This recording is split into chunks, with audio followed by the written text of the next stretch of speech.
बिना किसी ज्वाइनिंग के आप एक 47 वाले को ले आए दल,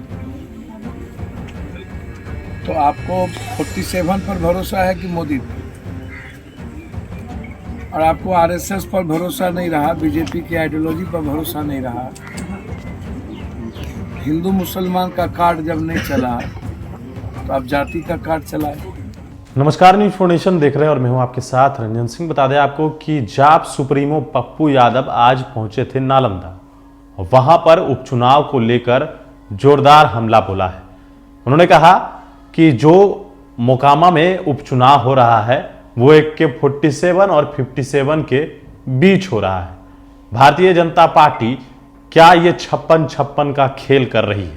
पप्पू यादव ने आज जमकर हमला बोला है। किस तरीके से पप्पू यादव ने उपचुनाव को लेकर भारतीय जनता पार्टी के ऊपर और महागठबंधन के ऊपर हमला बोला है, सुनिए पूरा बयान। बीजेपी से आप ये पूछिए कि क्या नरेंद्र मोदी जी पर भरोसा खत्म हो गया?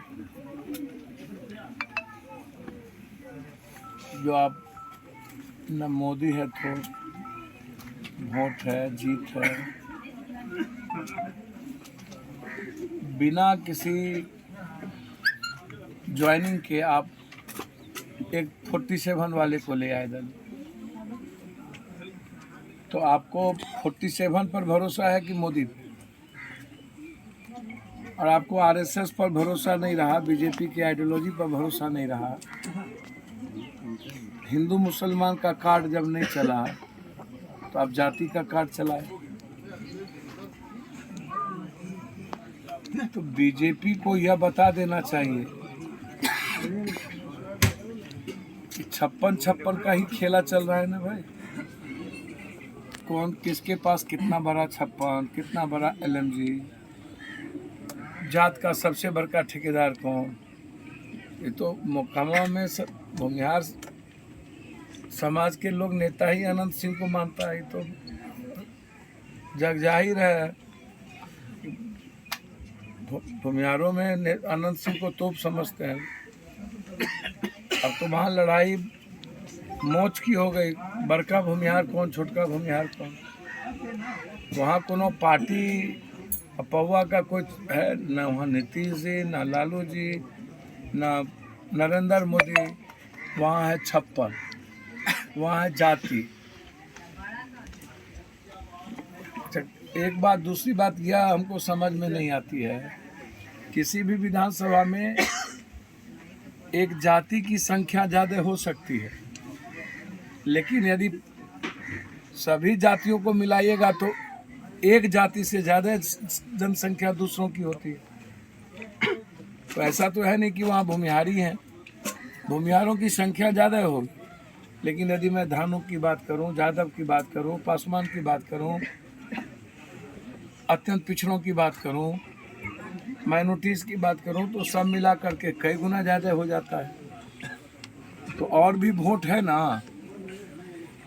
आप जो एकदम पूरा आप दोनों चुनाव को आप एक बात, दूसरी बात समझिए, बीजेपी को अपने पर कोई भरोसा है ही नहीं। मैं उसमें दो बात आपको कहूँगा। चिराग जी, जिसको चिराग जी जो कहते थे कि अंबेडकर साहब के मूर्ति को पैर से रौंद दिया, रामविलास जी की मूर्ति को तोड़ दिया, घर खाली करवा लिया, पार्टी तोड़वाने में बीजेपी की भूमिका सबसे ज़्यादा है, मंत्रिमंडल में इसके भाई को बना लिया।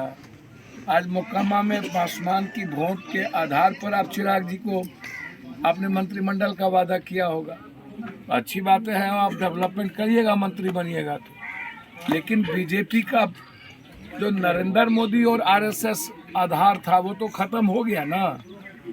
अब तो मात्र जाति और 56 ही ना आधार बचा। ये तो अब कोई बहस नहीं है। चिराग जी को आप लाए तो जाति के आधार पर ही लाए ना, विचारधारा के आधार पर तो लाए नहीं, जिसको आपने फेंक दिया। या जो पार्टी वहाँ चुनाव लड़ रही है वो आइडियोलॉजी के आधार पर तो लड़ नहीं रही है।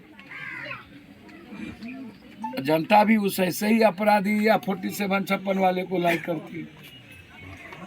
भैया ये बिहार कैसे बच जाएगा? पैसे वाले को ही आप नगर निगम में वोट दीजिएगा, पैसे और शराब जमीन बालू माफिया को ही आप टिकट दीजिएगा, और पैसा लेके ही जनता वोट देती है। कोई मुद्दे पर वोट होता है बिहार में? अपराधी माफिया ही अब नेता बन जा रहे न हो।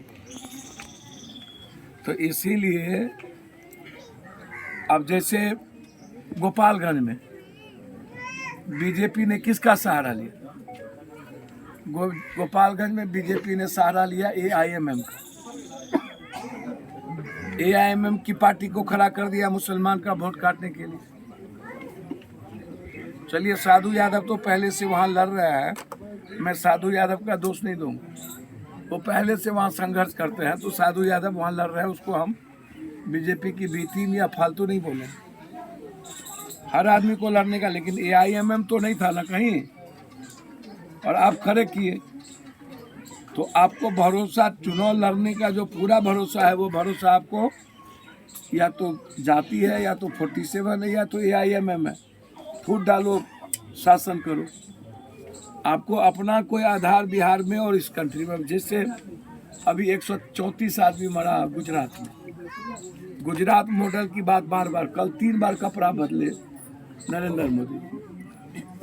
134 आदमी मरने के बाद आप 3 बार कपड़ा बदलिएगा? क्या आपका आंख से आंसू भीग गया था क्या तीनों बार? और आज आप वहां जा रहे हैं तो आपके लिए रंग पुताई हो रही है। जो बचा है उसके लिए दवाई मिल नहीं रहा है। जो मरा, आप उसको 2 लाख से ज्यादा पैसा देने की औकात नहीं है। 50,000 घायल वाले, 50,000 तो पप्पू यादव हर जगह जाके देता है। तो आपको, आपकी सरकार को हमसे भी कम औकात है। इसका मतलब है कि सरकार की का इंटेंशन सही नहीं है। यही गुजरात मॉडल है। मैंने तो शुरू से मैंने कहा कि गुजरात मॉडल तो कुछ है ही नहीं यार, ये देख लेना चाहिए। गुजरात मॉडल होता तो लगातार 8 सालों से ये हिंदू मियाँ करते, पुलवामा मॉडल लाते। कोई मोदी मॉडल और विकास मॉडल नहीं है इस कंट्री में। अब सब पार्टी को का औकात और हैसियत अपराधी तक सीमित है, इसको आप समझ लीजिए। 56 और 57 तक सीमित है। अब कोई कैरेक्टर अब राजनीति का नहीं है। अवसरवादिता का नाम ही राजनीति का बड़का पहाड़ है। बेसिया से भी ज्यादा खतरनाक कैरेक्टर पॉलिटिशियन का और पॉलिटिकल पार्टी का होता है। जितने बार आप जितना बड़ा दोगला बनिएगा उतना बड़का नेता होइएगा। हम भी रात में एक बार तेगला बन जाएंगे, हम 2025 में मुख्यमंत्री हो जाएंगे, लेकिन दोगला तेगला बने अब नेता नहीं अब हो सकता। इस कंट्री का सबसे बड़ा फितरत, जितना बड़ा फरेबी, झूठ, ठग, जितनी बड़ी विचारों के साथ दोगलई तेगलई, उतना बड़ा हिंदुस्तान में नेता। चाहे वो अरविंद केजरीवाल को नहीं देखते हैं, कभी लक्ष्मी, कभी कुछ, NRC पर बोलेंगे नहीं। जो जेल गया मंत्री उसका रिजाइन नहीं लिए, और दलित मंत्री का रिजाइन ले लिया। सिर्फ अंबेडकर की बात को उन्होंने की, इसीलिए भर दिन झूठ ही बोलते हैं। तो इसीलिए उपचुनाव का मतलब बिल्कुल क्लियर हो गया। बीजेपी के पास अपना कोई जनाधार नहीं है। बीजेपी अपराधी माफियाओं के बदौलत और जाति का आधार बना करके चुनाव, पहले हिंदू मियाँ करते थे, जब वो काट खत्म हुई तब जाति और अपराधी माफियाओं को चुनाव लड़ने के लिए ला रही है। और अब बिहार का आधार ही चुनाव में कोई अच्छे और भले लोग नहीं हो। मुख्यमंत्री जी प्रचार प्रसार से दूर है, क्या लगता है कि वहाँ गठबंधन को ही नुकसान होगा? अब हम उनका पत्रकार हैं, प्रवक्ता है, अल्लाह हमको डॉक्टर है कि हम उनका पता करेंगे कि तबीयत क्या खराब हुआ। मुख्यमंत्री जी के पार्टी के सब लोग तो लगले हैं।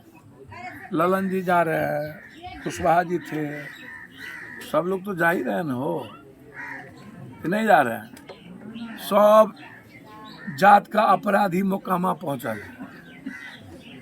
आधा अपराधी इधर, आधा अपराधी इधर। यादव का जितना अपराधी है वो कह रहा है कि अबरी ललन सिंह को जिताएंगे, इधर भूमिहार का जितना अपराधी कह रहा है अनंत सिंह को जिताएंगे। तो सब बंटवारा हो ले भैया, हम क्या करेंगे अकेले? तो कोई उपाय है? भर दिन माफियाओं को गड़िया के नेताओं को ठीक करके पैसा दे के आते हैं और फिर 47-56 पर पूरी सोसाइटी चली जाती है। तो ये जो पूछ रहे हैं नीतीश कुमार जी, तो यदि देश का लीडरशिप बनना है तो उन्होंने जो परहेज किया वो अच्छा किया। हम तो भाई धन्यवाद देंगे कि ऐसे जगहों से नीतीश कुमार को बचना चाहिए और ऐसे इमेज से।